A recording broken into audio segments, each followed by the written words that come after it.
in order to learn more about it and to get my hands dirty on it. So I put on my first trade. If you don't have a position, you're not in a position to judge comment. it. I've given up with friends who are around my age. I've given up. Dream jobs by definition means it stays a dream. Dream cars is something you don't have. Dream house is something you don't live in. That's why it's a dream, you know. You might start developing your early set or Alzheimer's. Let's end positively, Chordio. Okay, that's why.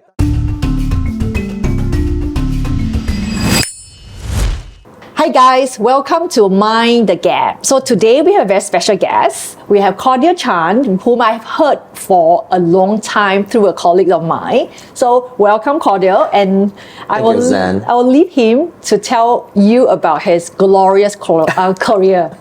Okay, my humble past goes back like about almost 40 years. Okay, 40 you can count. You started your career about mid-80s. Mid-80s. Okay, the script says 84. Okay, let's say mid-80s. Whatever. Okay, now people start counting. Whatever. I retired last year from Bank of China, but anyway, so more or less you can do the maths. Okay, I went to school in the UK. Okay, in the early 80s, actually late 90s, late 70s, whatever. Okay, and I was in London where I studied at the London School of Economics. Okay, majoring in economics. Okay, and in the wake of my graduation, I came back to Hong Kong and joined Citibank Hong Kong as a what they call in those days executive trainee, so management trainee whatsoever. Okay, and I went direct into the dealing room because I had no idea in those days. You're doing rotation, right? So you've seen every aspect of the bank.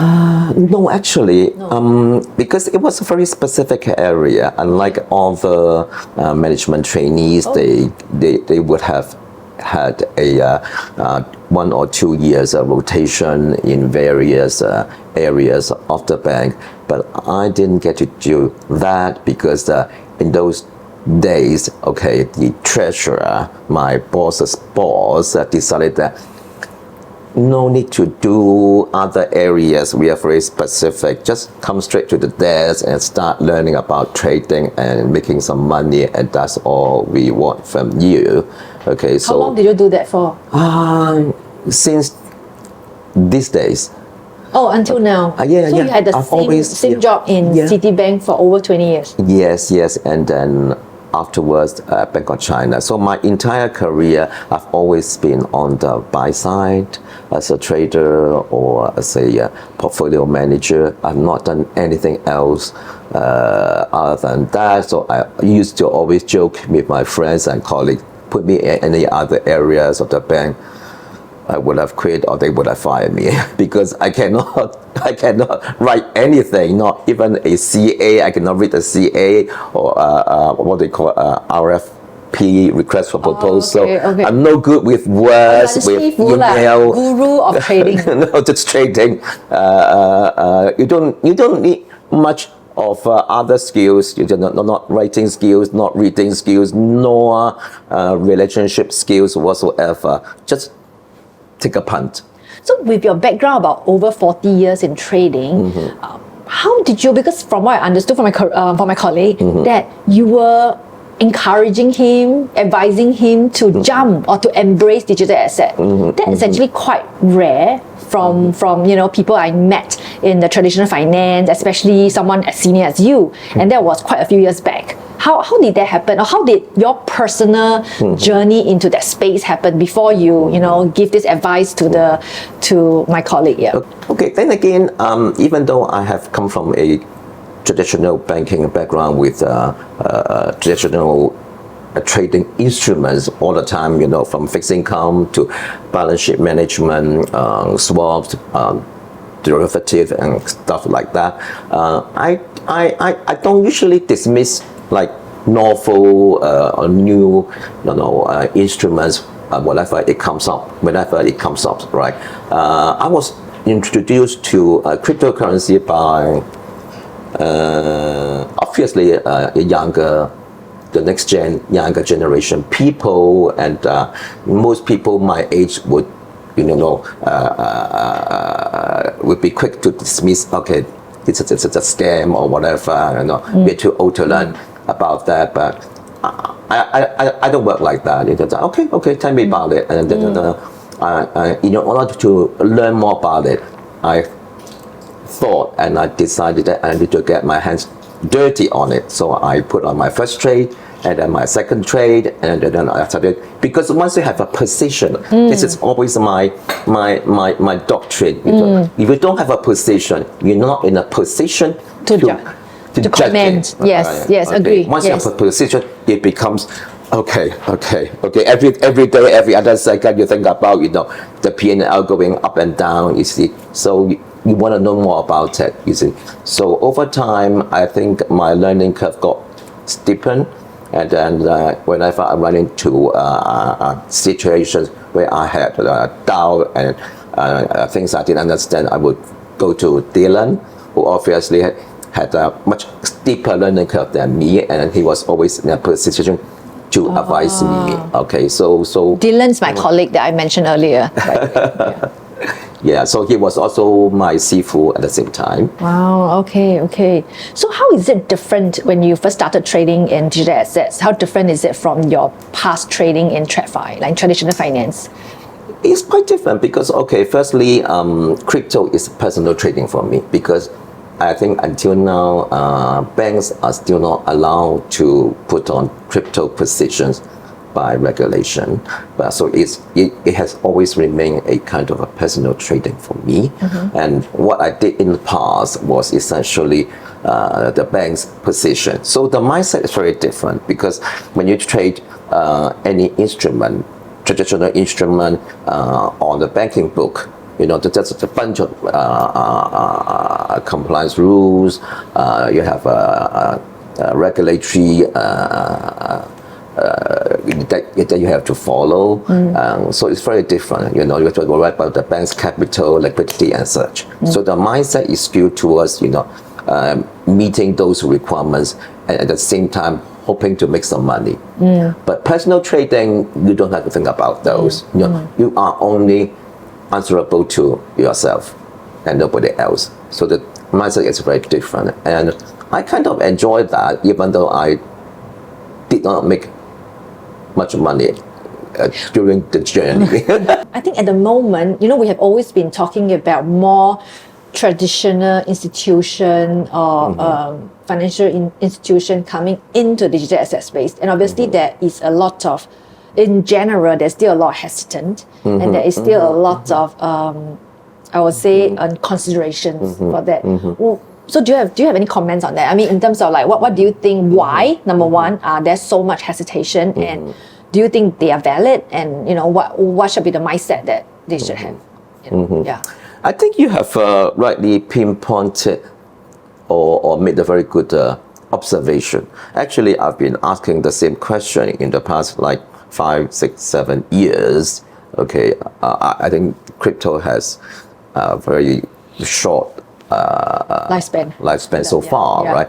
And because among my friends, not many would get their hands dirty in this area, and I sometimes I ask them, how come? I mean, they said, well, usually the first answer they give you would be, I don't know anything about it, and it's so new, and it could be a scam, and it's not there to stay, because I think in the past, I think the rhetoric from governments from many jurisdictions they have not blessed this. Correct. Yeah. It's been this new area,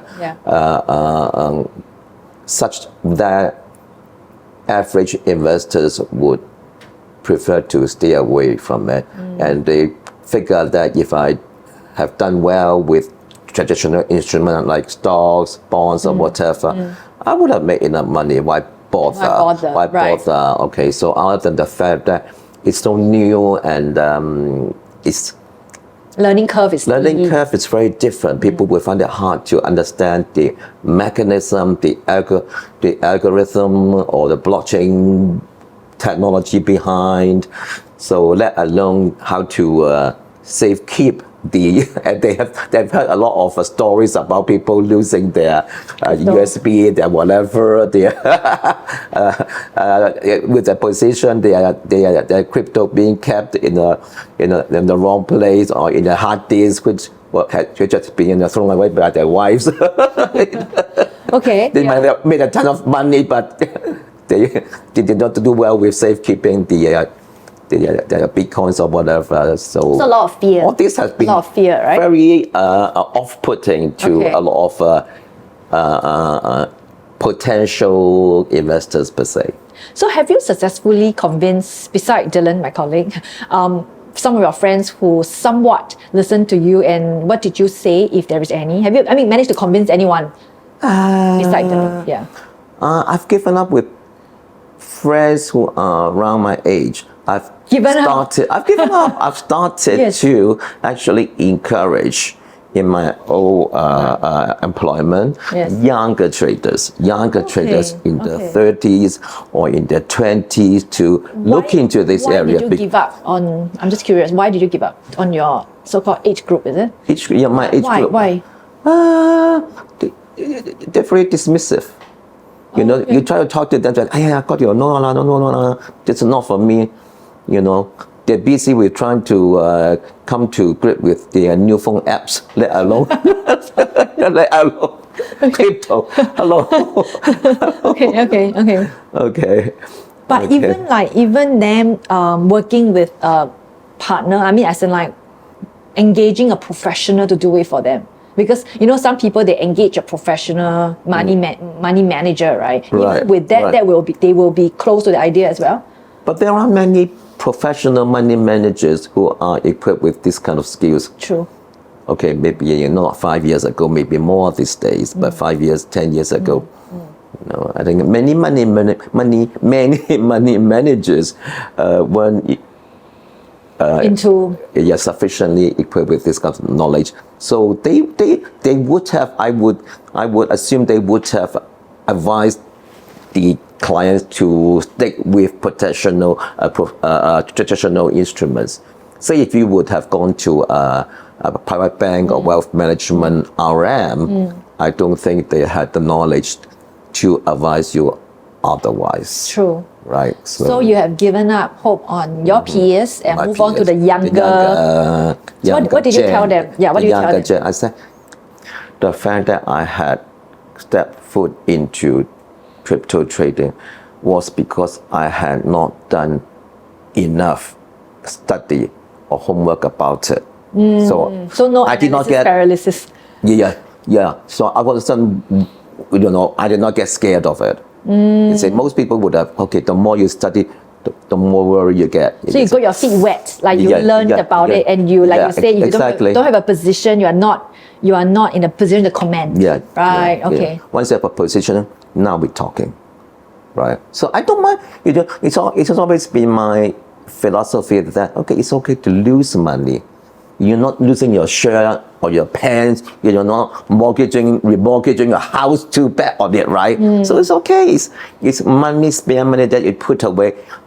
Either way, you would have lost it in trading stocks, in trading FX, bonds, or whatever. So losing in a new instrument is the same, right? It's only this much capital that you have put away for a different asset class. So for me, it's okay. So I don't. Wait a minute. I'm still trying to recall the first trade I did. Who was the one who got me into doing this? You use an exchange? Yes. In that time, I used. There were 2 local exchanges in Hong Kong. So you use one of the local exchange. But went bust. Okay. No longer around. Kwan. Okay. Yeah, I believe I still had 1 Bitcoin at Kwan because and a bit of cash in there.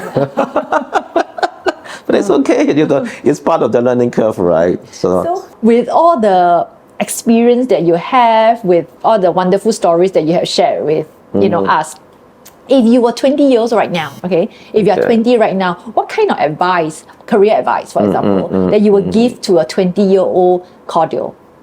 Okay, that's a very good question, Zann.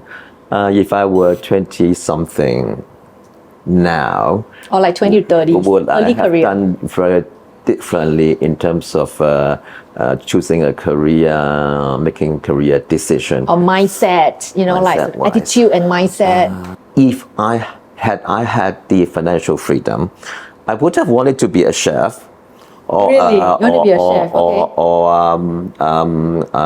a stage personality. Let's say, Stage personality. yeah. Sorry, that was interesting. 舞台剧 drama. drama actor. Okay. Because I was studying in London and I had gone to a lot of musicals and places. I would envisage myself on stage doing this and that. Not that I believe I was gifted in that. But you I can't sing, I can't act, I can't whatever. But I would have loved it to do that. Okay, even just by playing a tree. But I knew, because I was at the same time a very sensible person. I did not lose my cool. No, I was not like emotional. So I knew, I needed to, come up with the, safety net before I could entertain the ideas of doing something less lucrative. Okay, so because in those days I knew banking would get me the first quote unquote, pot of gold. Pot of gold. I very quickly dismissed the ideas of becoming a chef because I love cooking, or become a stage actor. I was still going to banking. To become a trader. Okay, when I say I would go into banking, I mean I would choose the same job in banking, nothing else. I would not have gone into any other areas of banking to become an RM or in the middle office or in any other areas. Because that will suits you the best. The buy side. Okay, the buy side. The no bullshit trading side. Okay. Because doing this job, I won't have to deal with clients. I don't have to do a lot of RM job and stuff. So you just focus on the product itself, which you think that you're best at. Yeah. Okay. Yeah. Okay. Yeah. So can I say that the advice is more like knowing your strength and apply that strength in a position where to maximize your chance to improve your financial well-being? Yeah. Can I say that? Yeah. Right. Yeah. It's about playing to my strength and knowing my weaknesses. Got it. So it's really not a blanket kind of advice like going to this career, that career. It's really knowing your strength and what works the best for you. Okay. Okay. Yeah, it's very different from when people choose their jobs this day. Okay, of course, it would be the best would be to choose something that you like most, and it also plays to your strength. But normally, this does not happen. Does not happen. Does not happen. So instead, I would choose what plays to my strength most, and instead, what I like most would take a backseat. Would take a backseat. People get confused and mistaken about that. Oh, I like doing this. But hello, okay, you like singing, you like going to karaoke. Doesn't mean that you're a good singer. So forget about the idea of become a diva or whatever, right? How many will make it to the top, being the K-pop singer, whatever, whoever, right? Forget about that. Okay, you make enough money, you go to karaoke, you can sing all night long. Who cares, right? Sorry. Okay, so I repeat that again. So it's to know your strength, to make sure that you use the strength to enhance your financial position, and then you can do whatever you like later on for as long as you like. Right? So that would be the advice that you give to someone in the 20s to 30s. Yes, and the second advice, and it's a question I get asked very, very often these days. Okay, in the past 5-10 years, So this is a really valid question. I would say every other day, some kids, some kids is how old? How do you define 20 something, fresh from school or still in college. Okay, they would come to me, uncle, I can ask you the question. Should I go on to do a master degree, postgraduate degree? I said no. Once you graduate from your undergraduate study, right, get a job, get a damn job, whatever you do, You're very certain about that. There's no like I'm very certain. consideration. Okay, very certain. Okay. Very certain. Most of anything that idea of my parents want me to do a master postgraduate degree or MBA, whatever. Take your time because the parents to tell the kids, time is tough. Very difficult to find a good job, let alone a dream job. My advice is that's never ever dream jobs. Dream jobs by definition means it stays a dream. Dream cars is something you don't have. Dream house is something you don't live in. That's why it's a dream, you know. The house, no matter how big, how good you live in, it's not your dream house because you're staying in it. Right? Your dream Once car, you stay in it, it's no longer a dream. yeah, it's then no you have longer a another dream. house. You're from the Ferrari that you're taking for a spin. It's not a dream car. Your dream car is something So you're more. very pragmatic in terms Okay, of pragmatic. job. Okay. Okay. So get a job, do something. Okay. Most will say, "Oh, I want to be in corporate finance. I want to join an iBank or whatever." Right. But you never get it. Come on. Okay, you're up against these other people. So forget about I have a it. question because if they, firstly, I think a lot of young people, they may not know their strength, number one.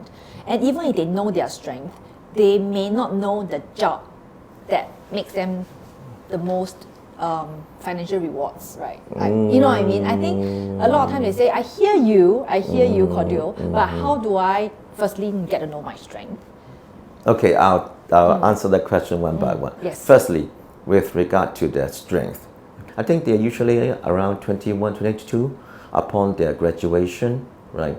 Most would know the strength. They would then. know, they just didn't want to Deep acknowledge down, that. Deep down they know. Okay. They're not stupid, because by the age of 17, 18, they would tell their parents, leave me alone. Okay, you leave me alone, I don't want to talk to you anymore. Okay, how could they not know their strength after 3-4 years in college? Yeah. People They know. do know, They do know know. what Okay. they are good at, what they are not so good about, but they may not want to acknowledge it. If or you they don't know, ask your friend. Or they just want to fool around.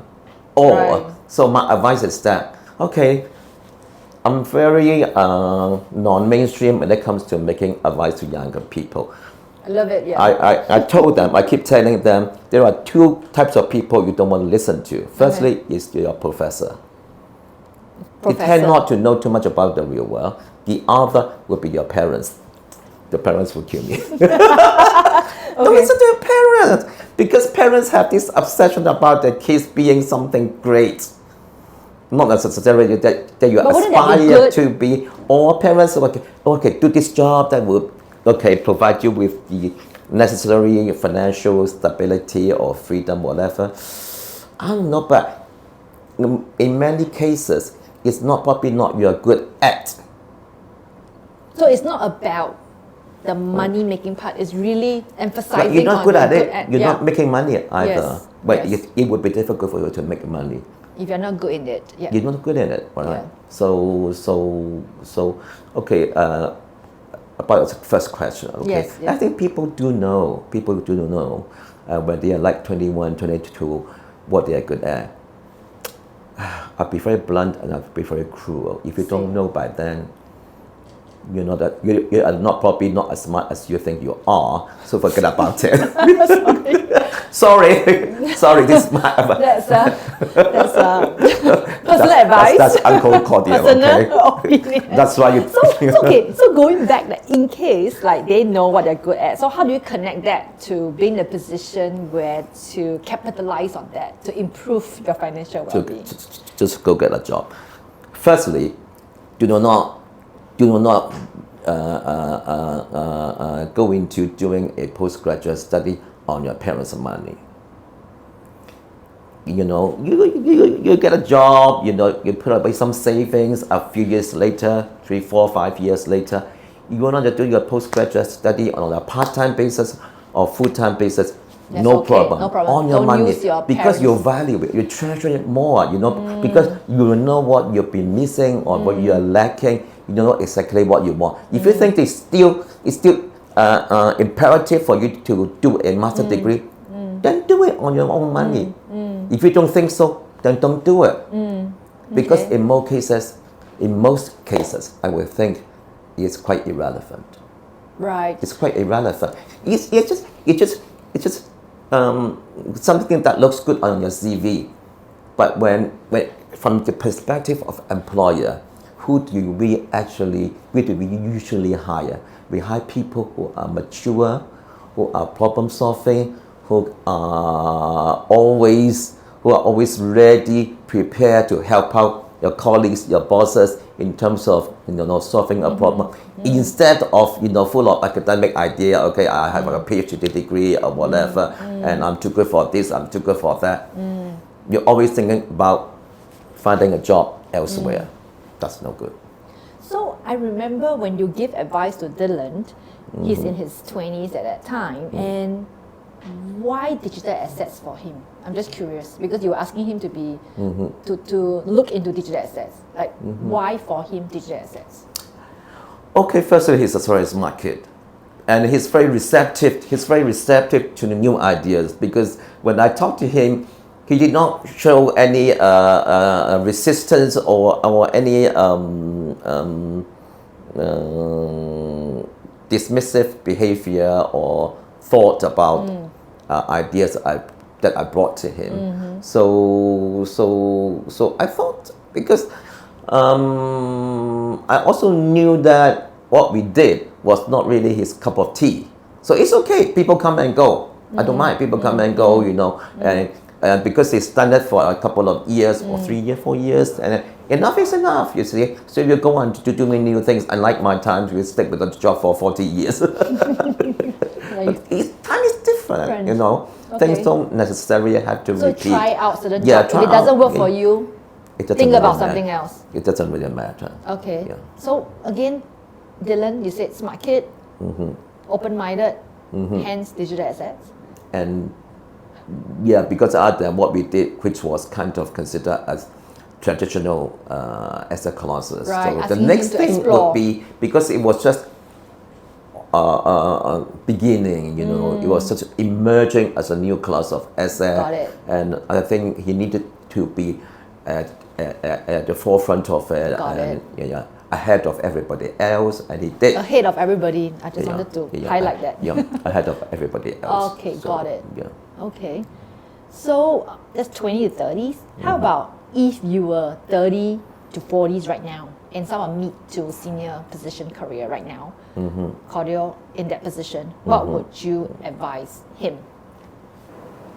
What advice would I give to myself if I were in because 30 you will be in your mid career, where you have had some maybe 15 years of experience, 15 to 20 years of experience. 15 to 20 years of work experience. You would have established something in terms of career experience, network, people you know, and you have a certain quote unquote level of reputation, and but in the context of the banking landscape. Assuming you are still in the space, because in the 20s you were saying that you were still advised to get the same job. So fast forward. Yeah, I would focus more on digital assets, because I would have realized that we've come a long way in terms of traditional instruments, and of course quote unquote the golden era of banking industry is to some extent behind us, I would say. The golden era of banking or financial market was in the 80s, 90s, or maybe early millennium. But now, because of the global macroeconomic situation and also challenging regulatory environment, so we're talking about the next stage of fintech adoption and financial inclusion. So if you're not prepared enough for the new challenges, you will find yourself very much left behind in a few years. So I would advise myself to look into digitalization, because you like it or not, the road may be bumpy, but it's not going back. It's the right direction. It's the right direction. It has to be the right direction. So go that direction. No U-turn. Yeah. It's gonna be very bumpy, but fasten your seatbelt. Okay, it's the ride that you must take. Thank you. I mean, that was wisdom. Yeah. And I think for some people, I think there are still resistance, right? Even in the 30s, and especially for those who are pretty successful in where they are, they have achieved a certain success with what they know and their strength. So I think it could be a little bit difficult for them, right? But having said that, yeah, it might be, but at the same time, in my perspective, in my humble opinion, it's not rational for them to think like this. Like the success will continue. Is that the digital world is not for them. That it's to something that they are skeptical about, because at the same time, these people would have fallen into a lot of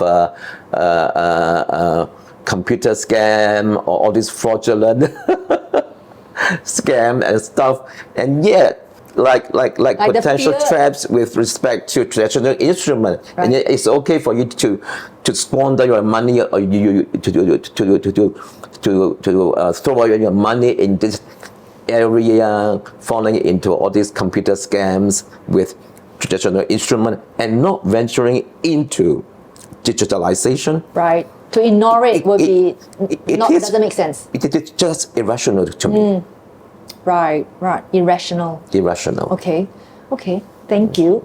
And I think, we were just speaking, so that's individual. And if we were to talk about institutional investor, wealth manager, how would you give advice being a traditional finance professional? I wouldn't say advice, but where do you see this whole industry going? Because just now you mentioned about the golden age is over. Yeah. Then in that case, what do you predict? I mean, if you have a crystal ball. A crystal ball, yeah. What would you see will play out? Because right now, especially the last 2 years, so much things have happened, both in the digital asset world and in the TradFi world. We have war coming on the back row. I mean, again, not investment advice, but where do you see the world is going? Yeah. Okay, as I mentioned, some of the wisdom, I just want to hear from you. Not the wisdom, but something that your personal opinion that readily crop up in my mind would be, okay, firstly, I mentioned that the golden age is in banking or traditional financial instrument is largely behind us. Okay, in my time, my peers or the subsequent generation, we made our first pot of gold from we say bricks, 磚頭, investing in property. Property these days, I doubt it's ever going to come back in the near future, maybe not in the next 10, 20 years. So for the next gen, forget about those asset classes, okay? And fixed income, of course. But going back, how about real estate in the developing country? That's one. And how about real estate in opportunity in discounted real estate in a developed country, which a lot of people are talking about it now. Okay. Instead of brushing it off, can we talk about it? Yeah. Real estate in developing country, very, very good question. Firstly, I always strongly advise against betting on real estate in developing country because of one primary consideration when it comes to investment. Economic 101, never invest in illiquid market. Many of my friends in the past have come to me, hey Chordio, hey, people tell me to invest in this area that are so cheap compared to Hong Kong. Everywhere compared to Hong Kong is cheap. Doesn't mean that you want to invest there. The fact that, okay, even for Hong Kong, is very much behind us now. I don't think, whatever. Okay, but to invest in developing countries, no. My answer is very simple, no. Because getting in is easy, getting out is never. Because it's illiquid. Okay, the prices may have jumped. Okay, hey, my friends, bought this property in such places, and then in 1 year the prices have doubled. You see, so good. Okay, why don't you try sell your property and get the money out of the country? It becomes very difficult because of illiquidity in the market, because of probably exchange control or capital control or whatever, or because the policy is not consistent. Got it. Yeah. Yeah. So it makes it very difficult for you to cash out. Okay. So it looks good on your book, but it doesn't look good on your bank account because the money will never arrive at your bank account. So forget it. People will come to me, hey, I want to buy these stocks in some remote country or whatever. I said, if you are such a good trader, you make enough money by trading the very liquid US stock market, why bother with other market? You're not so good with US market, the biggest and largest market, okay, then don't bother with other illiquid smaller market. Okay, it's just an ego. Sometimes for them it's an ego trade.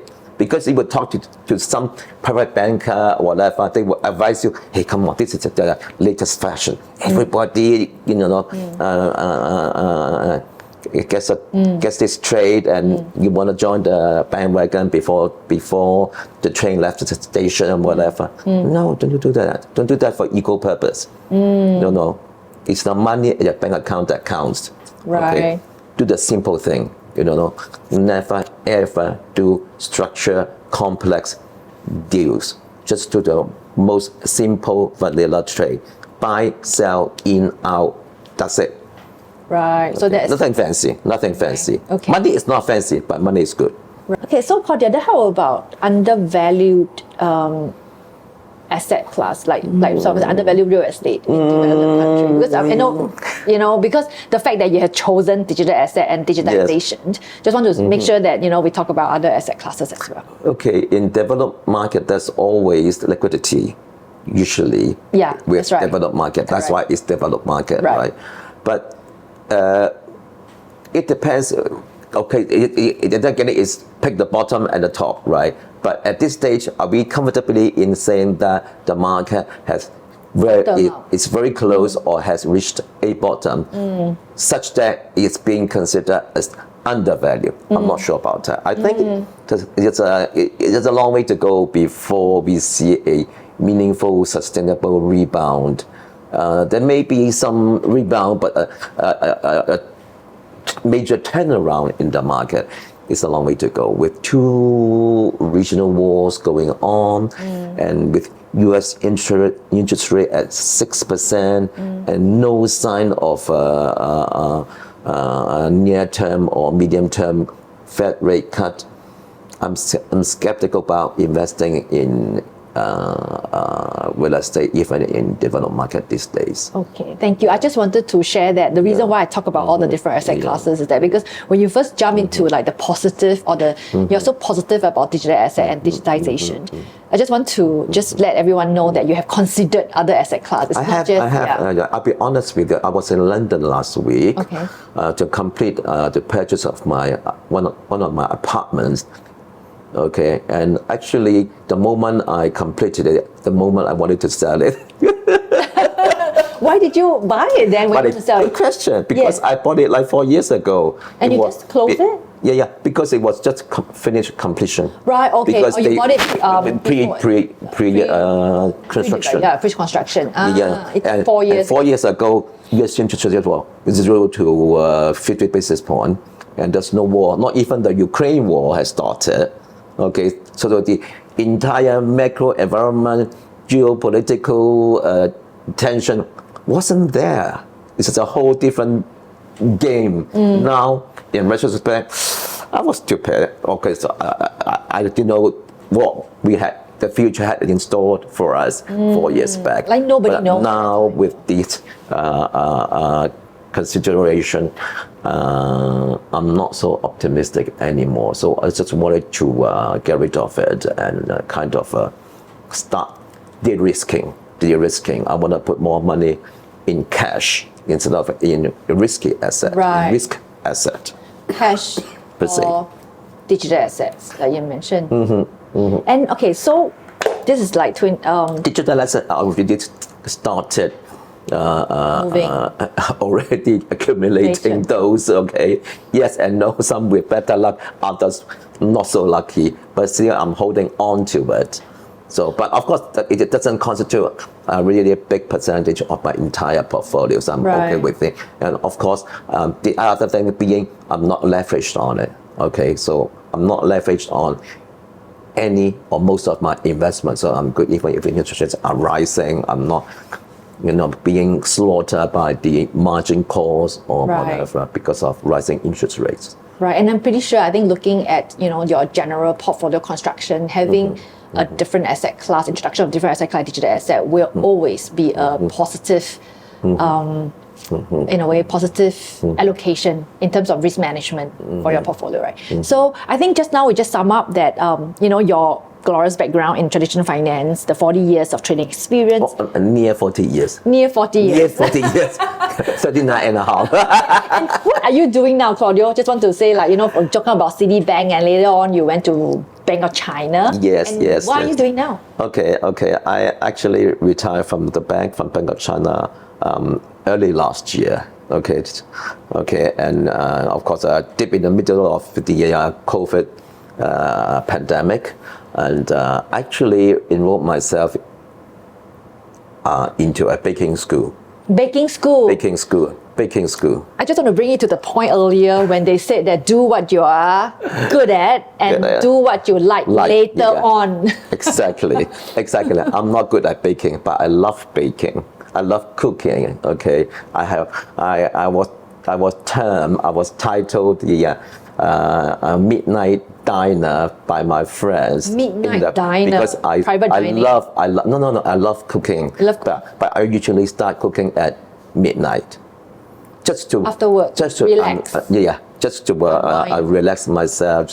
You don't want to go to bed after watching 30 minutes of financial news. Okay, so the 1 hour before going to bed, or 2 hours, of course that 1 hour becomes 2 hours and 3 hours, and you start cooking or baking. But it's the journey that counts, because I enjoy the process and the journey, because you are not being KPI'd on what you come up with. What you put into the oven or what you have on the hob. You see, so it's also very individual thing. You're all by yourself in the middle of the night, and you find something in your fridge, in your flour container, whatever. So I will bake a cake. I will cook something. That's what I love most. That doesn't mean that I'm good at it, but I do enjoy it. So upon my retirement, so I decided to sign up for a pastry school, okay, which was a very intense 9-month professional industry you training. Completed that? I completed it. I'm a licensed, I'm now a qualified licensed French pastry chef. Congratulations. And of course, I thought with the idea of opening a pastry shop, bakery, or whatever. Of course, halfway through, I decided that, okay, that's not where your talents lies, and the economic environment is not very You still remain pragmatic. positive. I still remain pragmatic. So I bake on my own. I bake among my friends, but I come short of doing it in a commercial manner. Okay. Right. So this job came along, and then the TMA job came along. Oh. Yeah. Can you talk a little bit about that? Yeah. The TMA. TMA stands for Treasury Market Association. Okay, it's an industry body. Okay, and before my retirement, I have been involved with the TMA, of course, on a pro bono basis, because I was with Bank of China. You are the chair of TMA. I'm a chair of one of the subcommittee. Okay. The Market Practice Committee. So it's not. I'm no stranger to it, and it's no stranger to me. Okay, and halfway through my intense baking schooling, okay, I was approached by TMA to take up this job as the CEO of TMA. So I was quite adamant about not taking up this job because I was still having this fantasy about becoming a pastry chef. Michelin star pastry chef. Okay, but they feel that you are the right person, the person to do the They job. felt I was the right person. I'm they not sure if convinced they you. regret it now. So to just to like wrap up on your side, that you have given great advice. Just now you were saying like 20 to 30s, do what you are good at. Use that to improve your financial position. 30s to 40 to actually look into digitalization. Yes, digital assets, right? And to like so-called the non-mainstream financial asset, right? And then can we just wrap it up by giving like right now you are living the life and Living my dreams. living a dream, right? In a way. So like just want to wrap it up on like people who are sitting on wealth that they have made, and really what kind of opinion, or not kind of opinion, what kind of takeaway. Because I'm sure any wealth holder right now, there are a lot of people who will be asking them to diversify into different asset class, including digital assets, right? Like alternative and stuff. Like, what's your takeaway on that? That means people who are already comfortable, like you say, I already make money in other asset classes. Why do I need to look into an alternative for people who are 50s, 60s onwards? Yeah. Well, any kind of takeaway for them? Okay. By looking into digital asset, keeps one on their toes. Okay. Otherwise, at my age or my peers, I mean, we would have drifted into a kind of a retirement mode, not wanting to acquire new knowledge, and then just thinking about booking yourself onto a cruise or whatever. But that's not my cup of tea. I don't know. Like I said, I'm different from other people. I don't actually have a bucket list. So I don't have a Because bucket you have list already done everything you want. No. I never had one. I never had a bucket list. People would check the boxes. Okay. No. Because you check as you go, you finish checking. Yeah, no. I don't care. I think life's like that. I don't know. Whatever comes along, you take whatever Like comes seize the along. day, kind of. To keep acquiring new knowledge. What I've been doing is I sign up for this pastry class, which is very challenging and demanding. Right. And just now you mentioned. And just now you mentioned about looking into the digital asset space to keep yourself, to keep myself on my toe, because if you stop acquiring knowledge, your brain will stop. You might start developing your early set or Alzheimer's. Let's end positively, Chordio. Okay, that's why I'm learning at this moment. Not that I'm good at languages like French and Japanese at the same time, concurrently, so it's really every week. A lot of new skills. Yeah, it's not of the things that I can take for granted. That beyond that, all of this are beyond my comfort zone, and I enjoy myself marginally beyond my comfort zone. Right. Okay. And things are changing so fast as well, right? Because the moment you stop learning, your brain will stop working. So, and it's important that we keep ourselves, keep us on our toes all the time. So I think the key words that I've been seen repeating is keep yourself on the toes. On the toes, right. So thank you so much for spending the time. And I also took some like golden nuggets for myself as well. So thank you very much, Chordio, for spending the time with us. Zann. And I hope you all enjoyed the conversation as well. Yeah, my pleasure talking to you. Thank you. Thank you.